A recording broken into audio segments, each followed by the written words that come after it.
Before his fall, Artaqifa was the grand architect of the fourth heaven, a watcher whose very form was a living map of the solar system.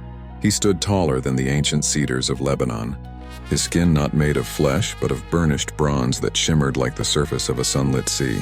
His face was a mask of cold solar fire, with eyes that burned like twin white dwarves, capable of tracking the most intricate clockwork of the cosmos. Instead of wings of feather, he possessed 4 massive pinions of woven golden light that trailed solar flares behind him as he moved through the firmament. Across his broad chest were etched the runes of the sun, glowing amber symbols that pulsed with a deep, rhythmic light, synchronized with the beating heart of a star. For eons, Artaqifa tracked the great orbit, but his gaze eventually drifted downward to the primitive tribes of humanity. He saw them huddling in the shadows, terrified by the shifting seasons and the mystery of the harvest. Driven by a volatile mixture of pity and a burgeoning pride, he descended to the peak of Mount Hermon.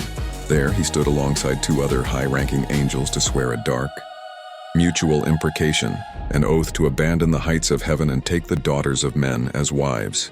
As his feet touched the soil, the transformation began. His celestial bronze skin began to dull, stained by the heavy, suffocating dust of mortality. He gathered the early scholars and, using a rod of celestial brass, he began to draw in the sand, teaching them the signs of the sun. He revealed the mathematics of the solstice, the secrets of the equinox, and the laws of time that governed the earth.